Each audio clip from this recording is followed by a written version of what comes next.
Fala pessoal, hoje a gente está aqui para fazer um vídeo sobre o Dia Internacional da Mulher.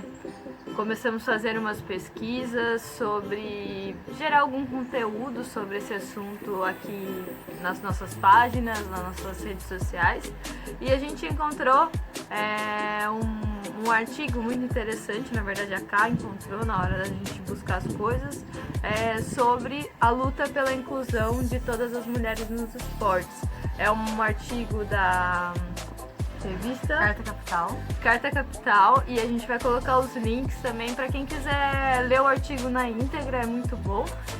Bom, a gente ficou um pouquinho chocada com uns fatos que a gente não desconhecia sobre a história da mulher na participação dos esportes, principalmente na participação das Olimpíadas. Então, o artigo começa a falar sobre a história das Olimpíadas, mostra como isso não era uma coisa de mulher antigamente.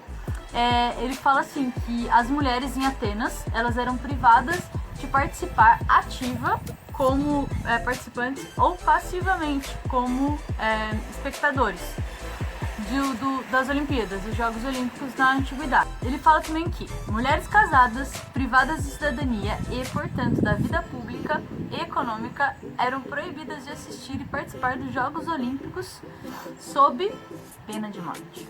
Isso mesmo que vocês ouviram. A justificativa para a proibição era evitar danos fisiológicos aos corpos frágeis femininos, pois esse estádio ficava numa região montanhosa, que era de difícil acesso. Ok, isso na antiguidade, mas e aí? E depois? O que será que aconteceu? Bom, o pai da Olimpíada Moderna, o Barão de Coubertin, foi o responsável pelo retorno dos Jogos Olímpicos na Era Moderna em Atenas em 1896. Ele entendia que as mulheres não cabiam competir nos esportes, mas apenas o papel da procriação e assim incentivar seus filhos e bater recordes, aplaudindo na plateia. O pai achava que as potenciais mães não poderiam ter anseios que não apenas a própria maternidade, e os esportes seriam incompatíveis com este propósito.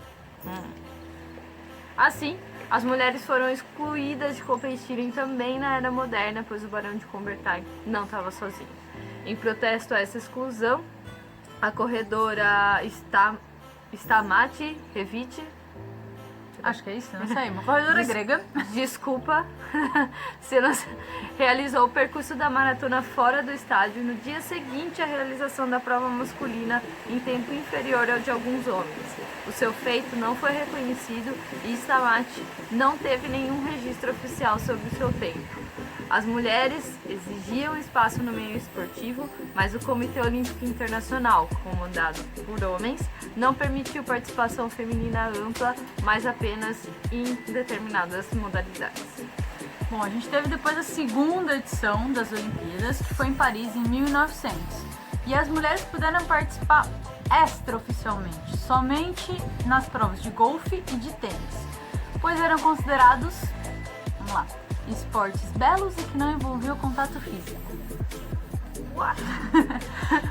Como elas não eram consideradas atletas, elas não ganhavam prêmio nenhum, elas só fizeram uma participação nessas Olimpíadas de Paris. Elas ganharam um certificado. Ok. Bom, a cada nova edição das Olimpíadas, a participação da mulher ela foi aumentando. Isso veio vindo conforme a mulher foi tendo mais participação ativa no mercado de trabalho, mais participação econômica.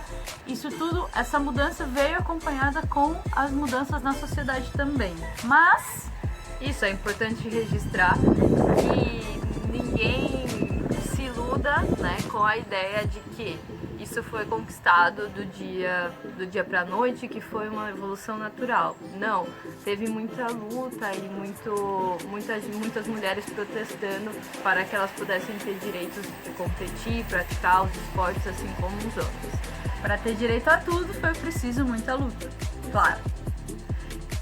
Em 1932, Maria Lenk foi a primeira atleta brasileira dentre 45 atletas brasileiros e única sul-americana nos Jogos Olímpicos de Los Angeles, competindo na natação. E nas Olimpíadas de 1986, em Berlim, ela ganhou notoriedade por ser a primeira mulher brasileira a competir no estilo borboleta. E aí tinha mais 3 atletas brasileiras também competindo em Berlim, então começou a aumentar aí um pouquinho. Isso. Depois, em 1965, no auge da ditadura militar no Brasil, o Conselho Nacional de Desportos, claro, comandado por um homem, né, ele delimitou um pouquinho essas regras e ele disse assim: não é permitida à mulher a prática de lutas de qualquer natureza, futebol, futebol de salão, futebol de praia, polo aquático, polo, rugby, halterofilismo e beisebol. Nas Olimpíadas de Tóquio, em 1964, apenas uma mulher representou o Brasil, a Aida dos Santos, que viajou sem técnico, sem tênis e sem uniforme. Muitas outras mulheres subiram ao pódio no decorrer dessa história de Olimpíadas até hoje, né? Foi aumentando. Tivemos muitas mulheres incríveis aí que fizeram muitos feitos não só para o Brasil, mas para o mundo todo, né? Exato. E com relação aos Jogos Olímpicos, né?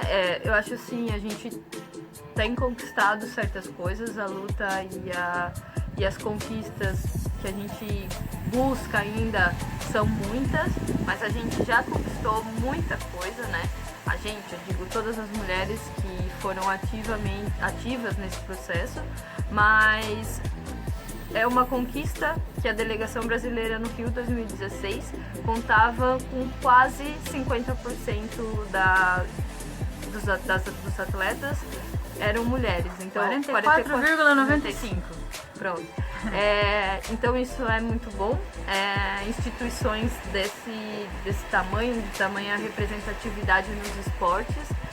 Por exemplo, o Comitê Olímpico Internacional prevê que para as Olimpíadas desse ano de Tóquio, 48,8%, aí sim quase 50% das atletas, pouco mais do que no Rio,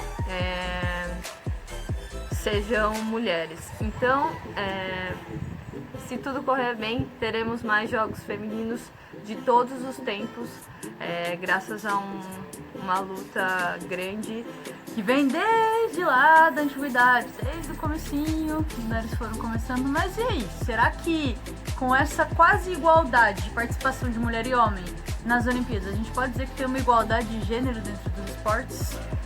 Ainda temos muita coisa a galgar, principalmente existem assim diversos países que estão à frente com essa evolução, estão tendo mais meninas praticando os esportes mesmo na base, mas, por exemplo, no Brasil a gente percebe ainda que para se renovar as atletas brasileiras de alto rendimento tem-se uma dificuldade, porque as bases ainda têm essa cultura de os esportes de menino e esporte de menina, principalmente a sociedade como um todo, né? Eu acho que não é só a questão de política de inclusão, a sociedade mesmo vê esportes de menina, esportes de menino, isso está mudando, mas ainda existe, isso tem que acabar.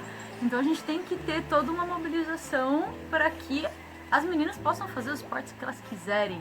Porque esporte não é para menino, esporte é para todos. Esporte é esporte. E são vários pontos, mas uma das coisas que impressiona é, por exemplo, algumas provas oferecerem premiações de valores diferentes para homem e para mulher. E a gente viu justificativos do tipo: tem muito mais homens que se inscrevem do que mulheres, mas espera aí, como a gente quer que essas coisas evoluam e que chegue a um ponto que as mulheres sejam a mesma quantidade de homens na hora de competir. A gente já viu que vem toda uma razão histórica para isso acontecer. Os homens começaram desde sempre no esporte, as mulheres tiveram que conquistar seu espaço, então isso ainda é um processo de evolução, e quanto mais barreiras a gente tiver, menos a gente vai facilitar essa inclusão, certo? Isso. E esse é um ponto. Então acho que os organizadores de provas,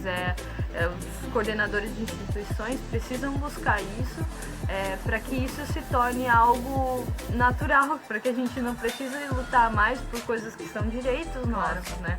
E uma coisa também que eu já vi em cursos é que normalmente questões de banheiro e locais públicos, você vai num ginásio, ou vai numa associação esportiva, sempre, às vezes, as meninas não estão bem amparadas nessas questões também. E uma coisa muito importante que a gente comentou bastante sobre essa representatividade feminina que a gente não vê em alguns esportes. Ou que vê muito pouco, né? A gente pode ver que todo mundo tem os ídolos, seja de esporte, seja de música, seja de várias coisas. Mas no esporte, às vezes você começa a praticar um esporte e você só vê homens chegando no topo, homens com um nível de performance muito alta. E aí eu acho que isso dá uma desmotivada das meninas que estão começando a pensar, não, mas não tem uma menina que chegou lá, não tem uma menina que tá nas Olimpíadas, que ganhou, que tem algum recorde.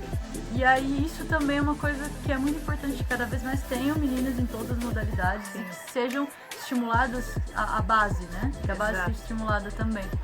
E, bom, por exemplo, nós nos inscrevemos para uma prova de mountain bike para a próxima semana e as mulheres são 10%, menos de 10% dos inscritos nas provas. Alguma coisa histórica, como a gente já viu, não tá legal e que isso a gente precisa virar essa página, né, e continuar na luta e também as pessoas, toda a sociedade como um todo começar a perceber que isso é importante. E questões profissionais, essa questão da representatividade, as meninas, as mulheres ocupam pouco espaço ainda em comissões técnicas. Os cargos envolvidos no mundo do esporte também, a gente sempre vê homens ali. E falta um pouco da representatividade. Isso é uma palavra que esses dias eu vi e que tem feito muito sentido para mim. Quando você vê que pessoas como você conseguem galgar cargos, sabe, conquistar as coisas, e elas são muito parecidas socialmente como você, te representam, você se sente representada. Exato, né? Essa é a palavra, representatividade. Você se vê naquela pessoa e isso acaba se tornando um estímulo e mostrando pra você que você é capaz. Bom, acho que é isso. É isso o nosso ponto que a gente queria discutir um pouquinho e acho que esse dia é pra lembrar, assim como nós postamos, vamos postar, não sei como mas é que esse dia é para lembrar a força que a gente tem e que o lugar que a gente quiser estar a gente tem esse direito, é só a gente continuar lutando, que acho que uma hora, eu sou uma pessoa super otimista e acho que em algum momento da história, não sei quando, vai chegar na igualdade total. A gente vai poder, sei lá, não precisar mais lutar por coisas que deveriam ser normais. Exato. Seja isso. E é isso, o esporte é pra todo mundo e não tem esporte de menina e de menino, tem que parar com essa besteira. Exato. Até mais.